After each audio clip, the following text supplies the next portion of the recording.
Volume 2, Chapter 153, 3rd of May, 1945. Jesus speaks to his disciples of women's apostolate. "What is the matter with you, Peter? You look discontented," asked Jesus, who was walking along a country path under almond trees in blossom, which announce to man that the worst season is over.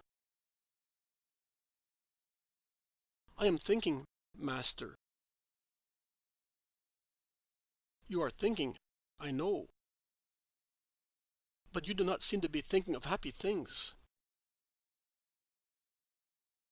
As you know everything about us, you already know my thoughts."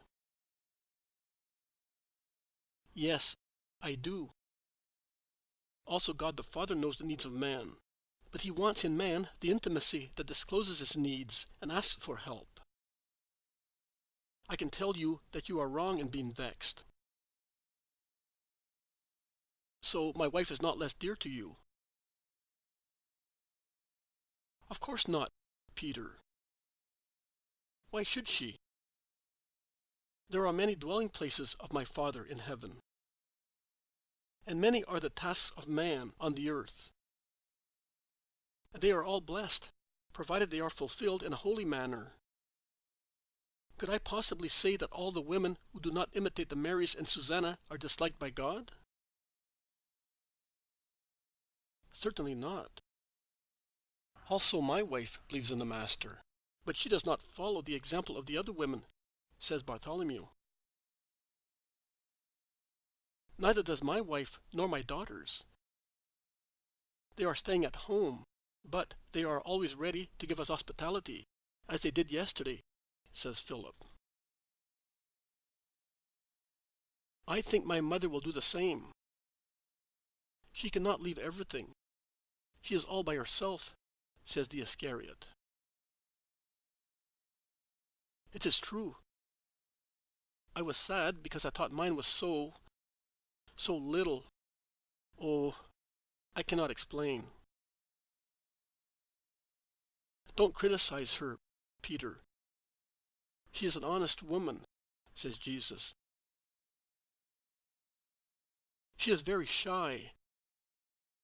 Her mother had them all under her thumb, both her daughter and her daughters-in-law," says Andrew. "But she should have changed in all those years she has been with me." "Oh, brother, you are not all that sweet-tempered yourself, you know. If a person is shy, you are like a spoke in his wheel. My sister-in-law is very good, and the best proof is that she has always tolerated with patience her mother and her bad temper, and you and your overbearance." They all laugh at Andrew's outspoken conclusion and at Peter's astonished face when he hears of his overbearance. In addition, Jesus laughs heartily.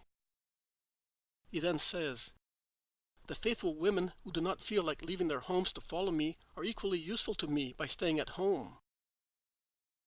If they all wanted to come with me, I would have to ask some of them to remain. Now that some women are going to join us, I will have to see to them. It would be neither decent nor wise for the women to be without a dwelling place while they move about. We can rest anywhere. A woman has different necessities from man and needs a shelter. We can all sleep in one place. But they could not stay with us, both because of the respect due to them and because of their more delicate constitution. We must never tempt Providence and nature beyond their limits. Now, of every friendly house where there is one of your women, I will make a shelter for their sisters. I will do that with your house, Peter, with yours, Philip, with yours, Bartholomew, and with yours, Judas. We cannot expect our women to travel around incessantly as we do. Instead, we shall have them waiting for us at the meeting place, from which we shall move in the morning and go back in the evening. We shall give them instructions for the hours of rest, and the world will no longer be able to grumble if other unhappy women come to me, neither shall I be prevented from listening to them. The mothers and wives that follow us will defend their sisters and me against the slander of the world. You can see that I am making a quick trip to greet my friends, or where I know that I will have friends. I am not doing that for myself. I am doing that for the weaker disciples who, by means of their weakness, will support our strength and make it helpful to many more creatures.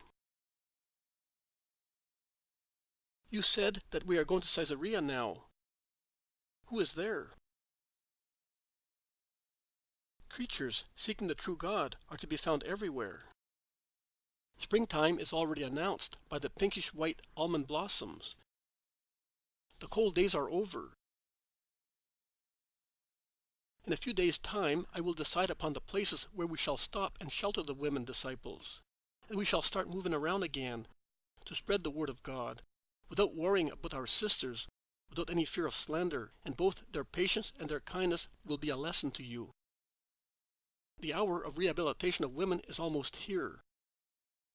There will be a great flowering of holy virgins, wives, and mothers in my church.